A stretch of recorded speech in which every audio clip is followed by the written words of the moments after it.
আল্লাহর হুকুমে সব চলে। এই তিন ব্যক্তি কবরে কোনো প্রকার প্রশ্ন করা হবে না। তাদের মৃত্যুর পর পর্যন্ত ফেরেশতাগণ ওই পবিত্র আত্মাকে নিয়ে যাওয়াবেন আল্লাহর দরবারে, সোজা হাজির হবেন। কোনো প্রকার বিচার ছাড়াই আল্লাহর জান্নাতে প্রবেশ করাবেন।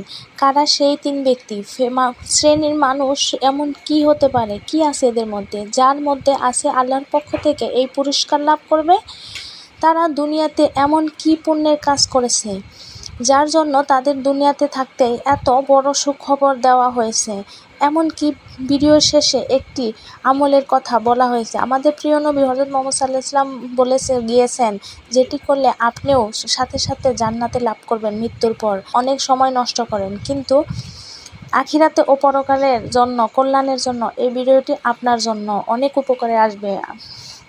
এই তিন শ্রেণীর ব্যক্তিরা জান্নাতি, এটা সরাসরি হাদিস শরীফের থেকে লেখা আছে। যাদের মৃত্যু হতে দেরি থাকলেও জান্নাতে প্রবেশ করতে বা পেতে দেরি নয়। কারা এই তিন ধরনের ব্যক্তি? তিন ধরনের ব্যক্তি বিস্তারিত জানাবো এই ভিডিওর মাধ্যমে আপনাদের কাছে।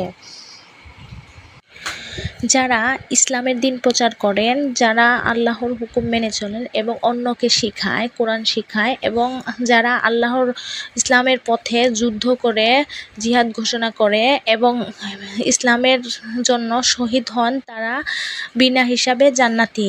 একমাত্র তাদের জান্নাতে কবরে কোনো জবাব নিবে না। সোজা মৃত্যুর পরে, কবরে যাওয়ার পরে তাদের জান্নাতে পাঠানো হবে।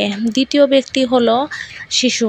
যে শিশু ছোট দুধ অবস্থায় মারা যায়, ছোট শিশু মারা যায়, তার কোনো জবাব হয় না। সে কবরে যাওয়ার পরে বিনা হিসাবে জান্নাতি, তার কোনো পাপ থাকে না, যার কারণে সে বিনা হিসাবে জান্নাতি। এই জান্নাতি শিশুটি তার মা বাবাকে জান্নাতে নেওয়ার আহ্বান জানাতে পারবে।